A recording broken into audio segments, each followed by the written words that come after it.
Le thème d'aujourd'hui, ce sont les développements limités, et en particulier comment les développements limités nous permettent d'étudier une fonction localement au voisinage d'un point, ou asymptotiquement au voisinage de plus ou de moins l'infini. Nous allons voir ça sur 3 exemples. On commence par s'intéresser à la fonction qu'on a appelée f, qui à x associe 1 sur x moins 1 sur arc sinus x au voisinage de 0.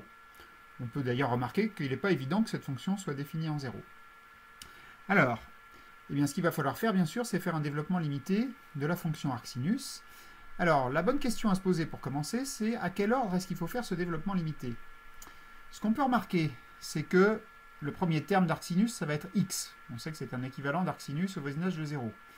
Donc, on va mettre ce x en facteur, donc on va mettre sur toute la fonction le 1 sur x en facteur. Donc ça va faire baisser l'ordre du développement qu'on aura fait de 1. Et puis après, on se retrouvera avec 1 sur 1 plus quelque chose en x, qui, 1 sur 1 plus x, ou 1 sur 1 plus quelque chose en x, va nous donner 1 plus ou moins quelque chose en x aussi, qu'on va encore diviser par 1 sur x qu'on aura mis en facteur. Donc ça veut dire que, par rapport à cet ordre de développement, on va en perdre 2. Donc, si on veut avoir la tangente et la position par rapport à la tangente, il faut qu'on développe tout ça à l'ordre 2. Donc ça veut dire qu'il faut que l'arcsinus soit développé au moins à l'ordre 4. Alors comme il est impair, on va le développer en réalité à l'ordre 5. Maintenant, le développement limité de l'arcsinus, comment l'obtient-on? Eh bien, on l'obtient en intégrant le développement limité de sa dérivée qui est racine de 1 moins x2, 1 sur ça. Donc autrement dit, c'est égal à 1 moins x2 à la puissance moins 1,5. Alors là, on a un développement classique. Donc allons-y. Ça commence par 1 moins 1,5 de moins x au carré, plus, alors là, c'est ce qu'on appelle le coefficient binomial généralisé, moins 1,5 multiplié par moins 1,5 moins 1, c'est-à-dire moins 3,5 sur 2, fois moins x au carré, tout ça au carré, plus un petit taux de x puissance 4, mais en réalité, comme tout ça c'est pair, c'est un petit taux de x puissance 5. Pour pas plus cher.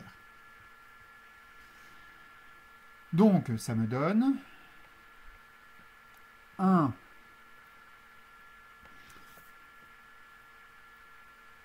plus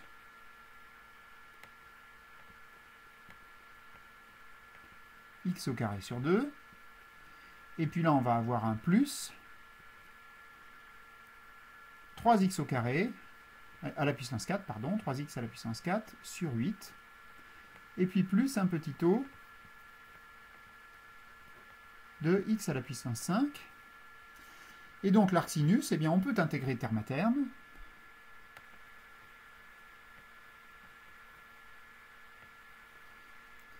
Nous avons donc que c'est x plus x à la puissance 3 sur 6, plus 3x à la puissance 5 sur 40, plus petit taux de x à la puissance 6.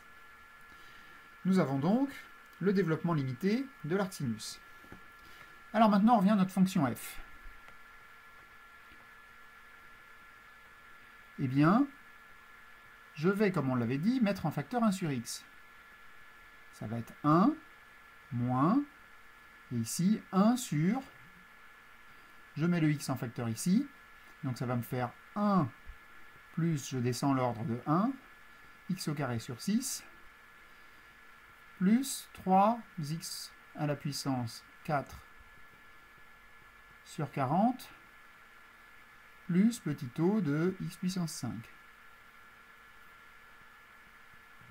Donc comme on l'avait prévu tout à l'heure, on a fait descendre l'ordre de 1.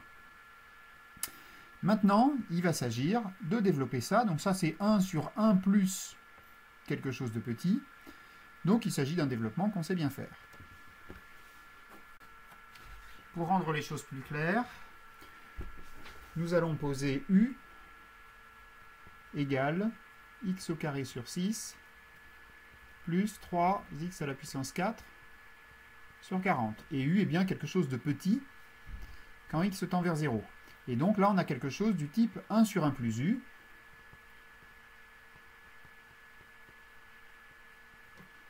Eh bien, c'est égal à 1 moins u plus u au carré, plus petit o de u au carré.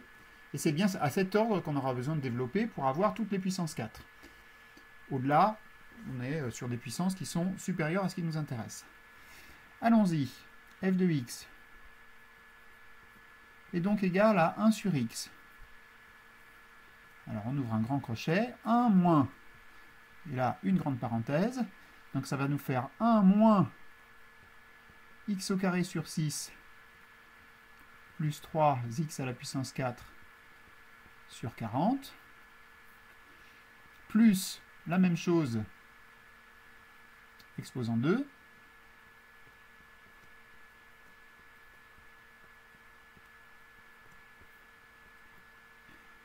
plus, je vais sortir même tout ça de la parenthèse, plus un petit o de x à la puissance 4. Et je ferme le grand crochet. Alors maintenant, il faut que je garde ici les termes qui vont jusqu'à l'ordre 4, et pas au-delà. Ça me donne donc f de x égale 1 sur x. Les termes constants se simplifient. Ensuite, les termes en x au carré, eh bien nous en avons un là, et puis c'est tout. Donc ça va nous donner pour commencer, moins, donc ça nous fait x au carré sur 6. Ensuite, les termes en x puissance 4. Alors, qu'est-ce que nous avons? Ici, nous avons 3 sur 40, avec un signe moins, et à nouveau un signe moins. Donc ça fait 3 sur 40. Et puis ici, la puissance 4, on l'aura uniquement dans le carré de ça. Donc ce sera 1 sur 36, et avec un signe plus, et un signe moins, donc ça nous fera moins 1 sur 36. Plus petit o de x à la puissance 4.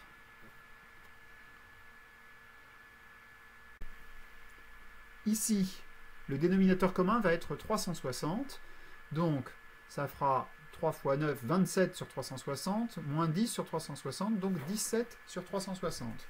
Donc, en prenant tout ça et en divisant par x, ça nous donne donc x sur 6 plus 17 x au cube sur 360 plus un petit o de x au cube. En réalité, c'est même un petit o de x à la puissance 4. Ici, je les ai perdus au passage, mais on peut les remettre. 5, et ici, ça devient x à la puissance 4. Alors, on a terminé notre développement limité. Qu'est-ce que ça nous apprend? Ça nous apprend d'abord que la fonction, eh bien, elle est bien définie en 0. En tout cas, elle admet une limite en 0, et quand on fait tendre x vers 0, ça me fait bien 0. f de 0 égale 0. J'ai une tangente, puisque j'ai ici un terme en x et qui me donne la dérivabilité et une tangente f' de 0 égale 1 sixième. Donc f de 0 en prolongeant égale 0, f' de 0 égale 1 sixième. Et ici, donc, j'ai l'équation de la tangente, y égale x sur 6. Et là, j'ai la position par rapport à la tangente. Alors on voit que comme c'est un terme en x au cube, eh bien, ça va changer de signe au voisinage de 0. Donc autrement dit, la représentation graphique de la fonction va être au-dessus de la tangente pour x positif et au-dessous de la tangente pour x négatif. C'est un point d'inflexion. Donc, l'allure, on va le faire de manière un petit peu grossière, ça va être quelque chose comme ça. On va avoir une tangente y égale x sur 6, donc ça va être quelque chose comme ça. Et la représentation graphique, elle aura cette allure, localement, au voisinage de x, donc au-dessous, ici, et au-dessus, de l'autre côté. Voilà, donc on a donc terminé l'étude locale de cette fonction.